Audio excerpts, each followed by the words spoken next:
Hi there and welcome back. For those of you who are joining first time, I am Hasik Thanki, the founder of presentation series called Intro to Individual Life Underwriting. Let's review breast cancer today. When we talk about the breast cancer, probably the first thing I must say is this, that lot of research, awareness, treatment, tools are available out now globally, and as a result, statistically speaking, we have seen a considerable decline in the death rates since about 1990, and the credit goes to the awareness, early detection, treatment, etc. However, having said that, statistically speaking, 1 in 8 ends up with the diagnosis of breast cancer, and 1 out of 35 of those who have been diagnosed with the breast cancer unfortunately end up dying.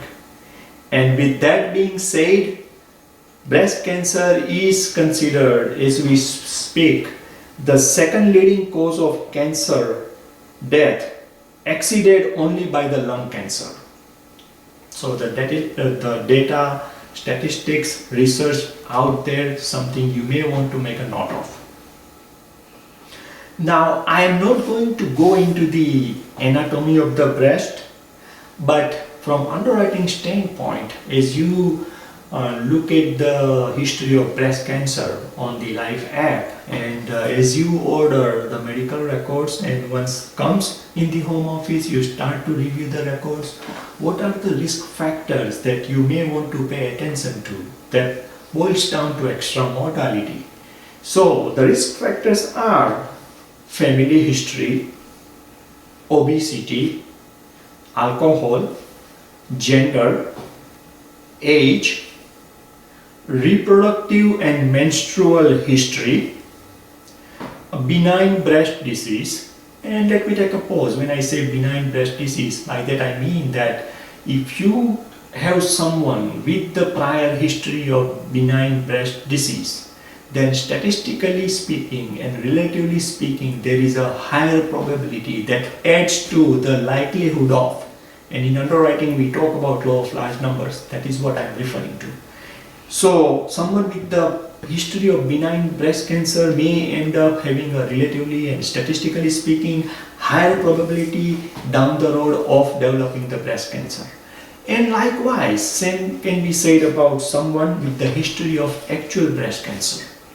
Okay, so if you have the history of breast cancer, it is advisable to do the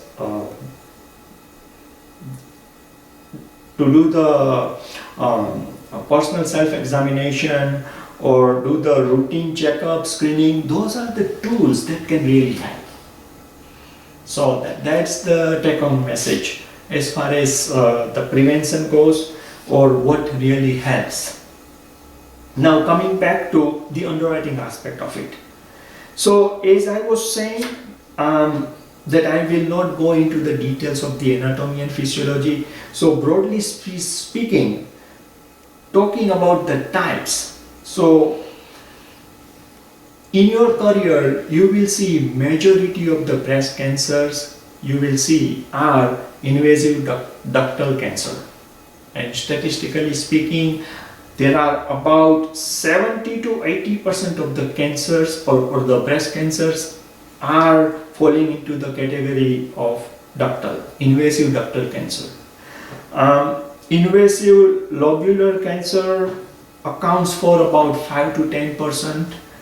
Likewise, medullary are about 5%. Tubular are about 2%. Inflammatory breast cancer could range anywhere from 1 to 3%. And last but not least, but the Paget's disease are very rare.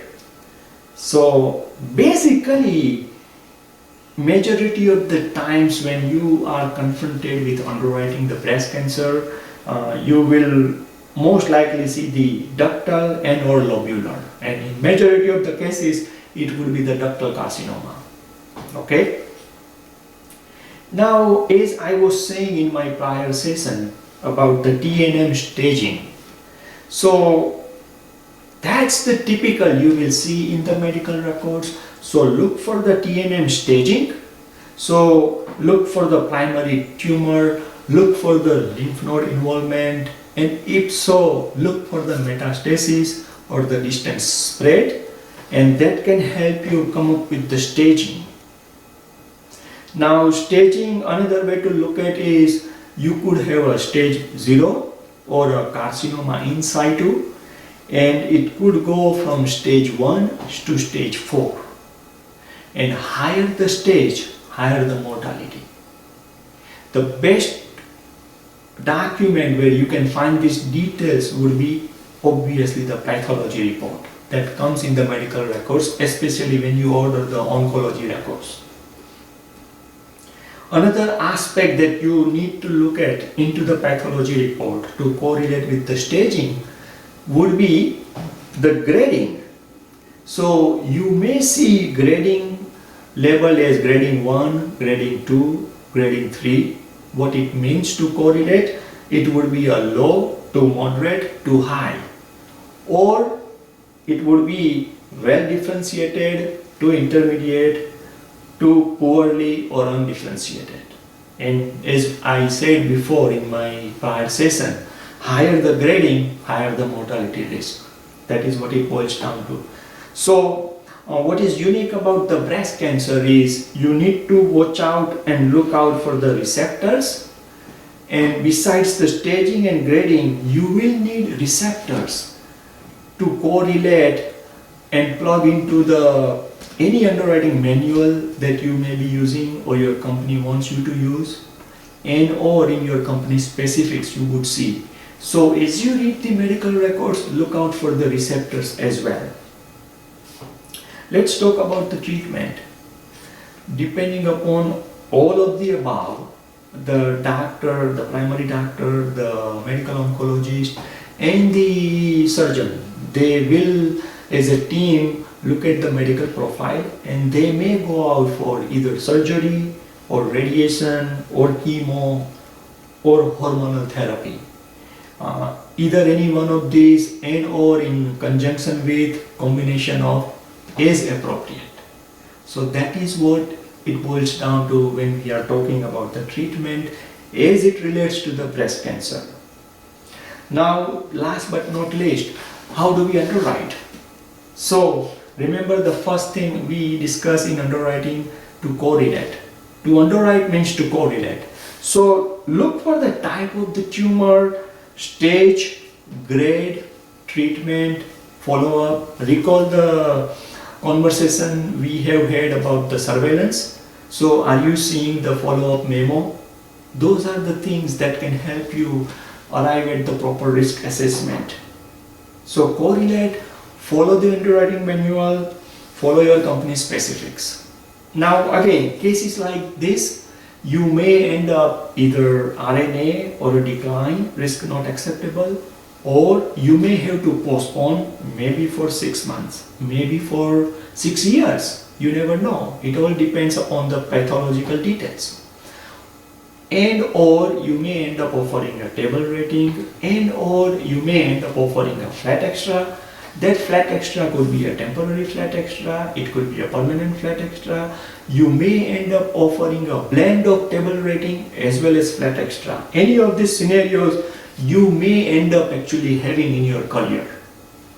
So with that, we will stop here, and when we meet again, we will start with and we will review the prostate cancer.